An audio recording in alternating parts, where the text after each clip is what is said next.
Hello, welcome to this latest entry into the series of questions that Jesus actually asked people as recorded in Scripture.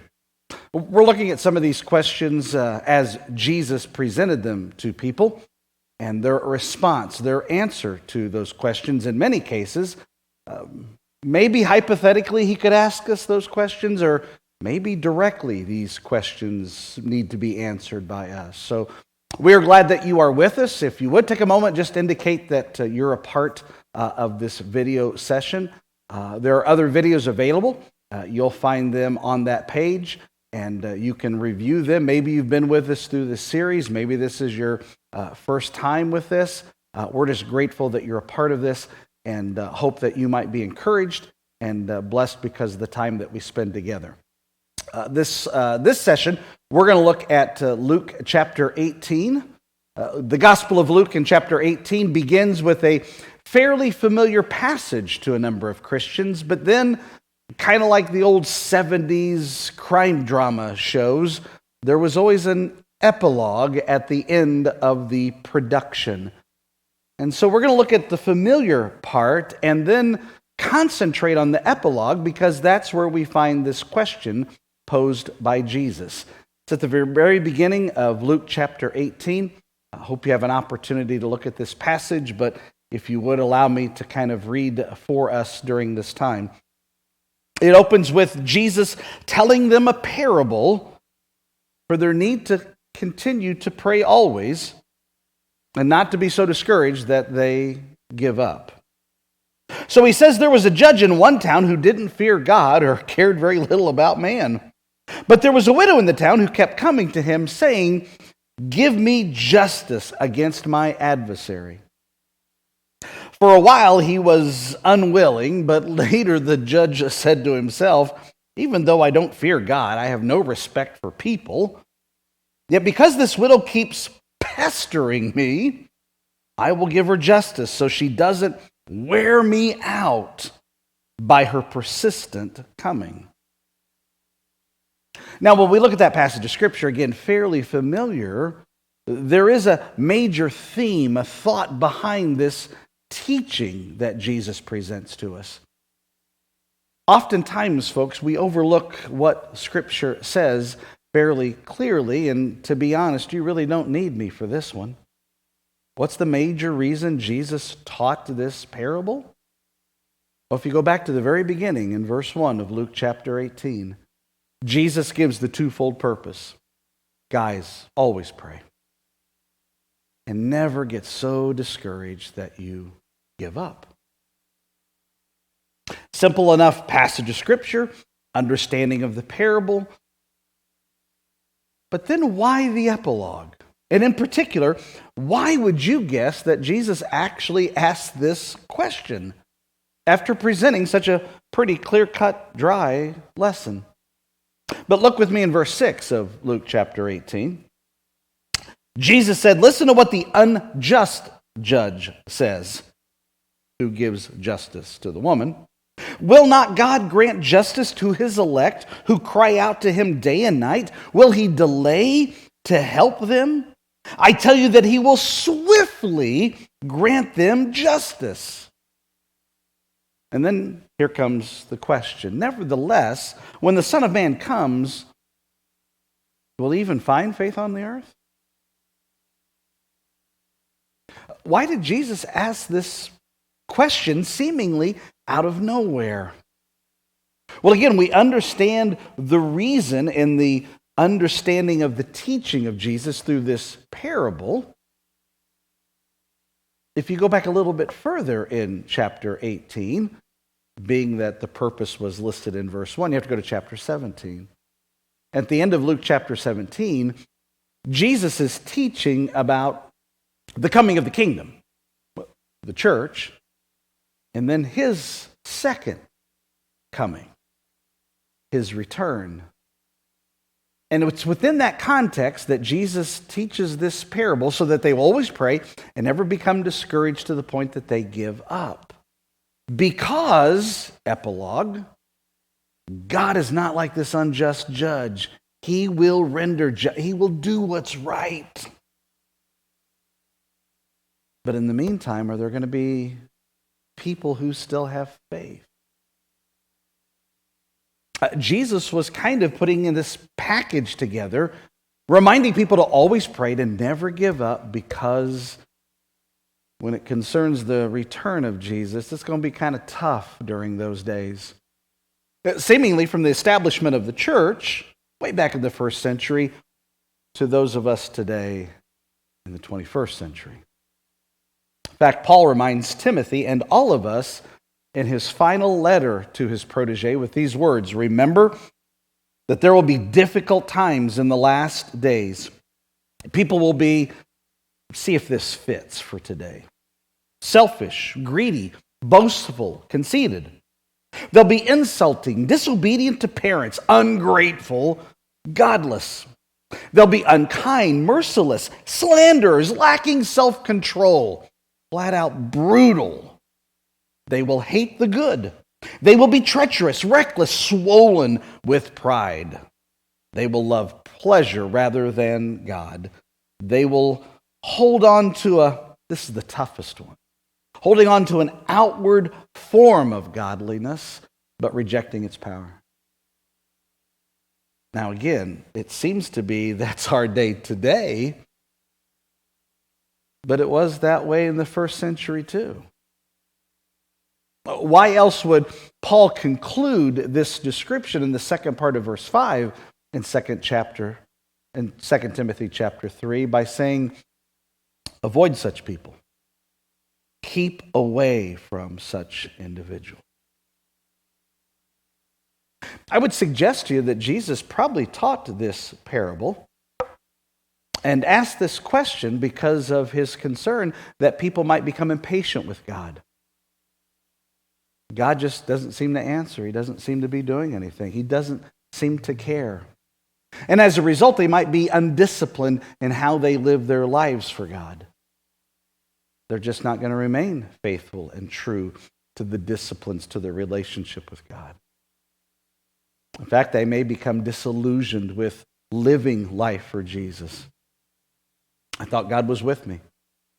I'm trying to do my best for God, and I get nothing in return. This is what I have to look forward to. This is what I have to put up with. Why bother with this? I didn't sign up for any of this. As a result, they may become so disheartened with God in living life for God that they forfeit it. They walk away and they leave God. Fancy word, theologically speaking, is apostasy. To leave the faith, to reject what you once held as true and right, to abandon the things of God. Paul again warned Timothy with this in his first letter when he said the Spirit clearly teaches in the latter days some are going to abandon the faith, following deceiving spirits, things taught by demons. Such teachings come through hypocritical liars who've had their consciences seared. The idea is Jesus, by teaching this parable and sharing this epilogue, reminds us that things are going to get worse before they get better. And so Jesus presents this question, and I think there's a greater purpose in the question than a simple answer. Because to be honest, this is one of the easiest questions to answer that Jesus asked based upon the conditional element. Will there be faith on the earth? Yes. Or just as easily, no. But the condition is if people will always pray, never give up, if they won't abandon the faith, if they'll remain faithful to God. Jesus is reminding us with this widow of her persistence. She did not give up, and she always made the request. Jesus reminds us that persistence is far better than pessimism. We can be so pessimistic in the way things are, in the way things seem. whether it's all that's around us or whether it's even closer to home and within us, we get so bummed out. We just want to walk away. We just want to quit. We're done. Because we thought there was so much more with God. And so wrapping all this up, understand it seems Jesus, in teaching about the coming of the kingdom, the church, as well as his second coming, shares a parable to remind them, always pray, never give up. Don't be so discouraged that you quit. Because your Father is so much better than this unjust judge and his response to this persistent widow. Because if not, when the Son of Man comes, will he even find faith on the earth? And so maybe Jesus asked this question based upon the teaching of this parable for other purposes, a greater purpose than just a simple answer to a question. In fact, I'd like to suggest 3 of them to you, if I could, as to why Jesus asked this question after sharing this parable against the backdrop of the second coming. The first thing I think we need to consider in the purpose of this question is that we need to be reminded. It's a reminder to always pray and never become so discouraged that we give up. No matter what happens, no matter what's going on in life, no matter the conditions of life in the world. The writer of Hebrews says it this way: don't throw away your confident trust in the Lord, no matter what happens. Remember the great reward it brings you. Patient endurance is what you need now so that you will continue to do God's will. Then you will receive all that God has promised. And then he quotes probably your favorite prophet, Habakkuk. And he says this: for just a little while, the coming one will come, and he's not going to delay. And righteous people, they'll live by faith. And then he says, I take no pleasure in those who turn away from faith. And then the Hebrew writer encourages us, we're not like those who turn their backs on God and seal their fate, because we have a faith that assures our salvation. God is reminding us through this writer to the letter of the Hebrews that God's faithful. You just hang in there and you remain faithful. Trust God. Patient endurance is what you need so that you hang in there and keep going. Always pray, never give up. And he's reminding us of that because we live by faith. And as a result, we realize God's going to come through. Now, again, it's hard to accept that because sometimes God seems so far away and so distant, and things seem to take forever. God's not even listening if he does anything. Yet the Bible teaches us about this concept of patience and waiting on the Lord. Because Peter reminds us the Lord's not slow in doing what he's promised the way some people understand slowness, but God's being patient with you. He doesn't want anyone to be lost, and he wants all the people to change their hearts and their lives. So perhaps the purpose in all of this is that Jesus is reminding us to always pray and never give up. But maybe the reason for all of this is that Jesus is challenging us. It's a challenge to always pray and never give up. Again, the writer of Hebrews has this earlier in his letter in chapter 6. He says God's not unfair. He's not going to forget how hard you've worked for him and how you've shown your love to him as you've ministered to others, just like you're doing now. Our great desire is that you will keep right on showing the same diligence as long as life lasts, in order to realize the full assurance of your hope that is to come. Then you'll not become spiritually dull or indifferent. Instead, you're going to follow the example of those who are going to inherit God's promises because of their faith and patience.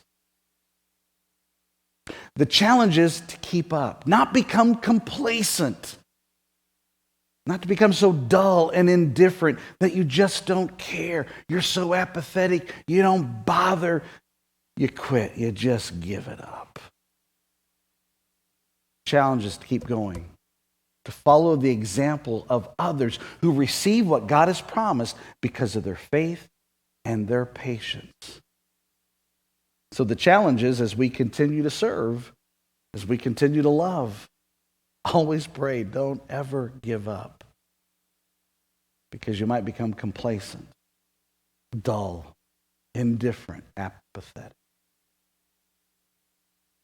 In fact, that's what Jesus warned earlier in Matthew chapter 24 as he spoke about the times that were coming in the quote-unquote last days. And he said, because of the increase of wickedness, because the way the world is, the love of most people is going to grow cold.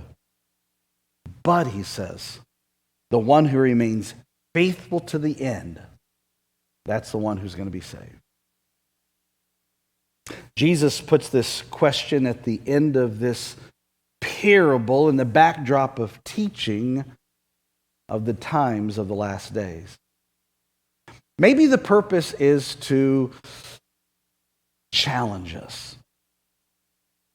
Maybe the purpose, as much as we understand it, is to remind us. But hopefully the purpose is to encourage us. An encouragement to pray always and never give up. James, the little brother of Jesus, says, "Blessed are those who remain faithful under trials, because when they've succeeded in passing such a test, they're going to receive the reward of life which God has promised to all those who love him." Maybe Jesus is just saying, hang in there, man. Don't give up. Don't get too discouraged. Be patient. Relax. Stay faithful. Stay diligent. Always pray. Never give up. Because, as Jesus said in Luke's gospel a couple of chapters later, you will be saved by being faithful to me. Hang in there. Keep going. You're doing great. Keep it up. Don't quit. Don't stop. Don't walk away. Be faithful. Always pray. And never give up. Jesus asked, there's going to be any faith on the earth when the Son of Man returns? I think there is. And you and I may be the key if we remain faithful to God. Easy question to answer. Difficulty comes in the times in which we live. And therefore, as Jesus taught through the persistent widow, highlighting God as the righteous judge compared to the unjust judge, you always pray. You keep bringing that before the Lord. And don't ever give up. Jesus said, everyone's going to hate you because you follow me. But if you remain faithful to the end, you will be saved. Of all the things to bring about salvation that we often focus on, faithfulness to the end needs to be emphasized, encouraged, challenged as a reminder to all of us. When I was a much younger person, I learned the old adage that cheaters never win. Over the years, I've become less convinced of that. But there was also the adage that quitters never win. Growing up, I held on to those things so that I did not cheat. And I'm not a quitter. Cheaters never win. It can be questioned. Quitters never win. Never questioned with God. Because Jesus shares with with us in the book of Revelation, be faithful unto death, and I will give you a crown of life. Hang in there. Be encouraged, be reminded, be challenged to always pray, no matter what's going on, and not to become so discouraged that you give up.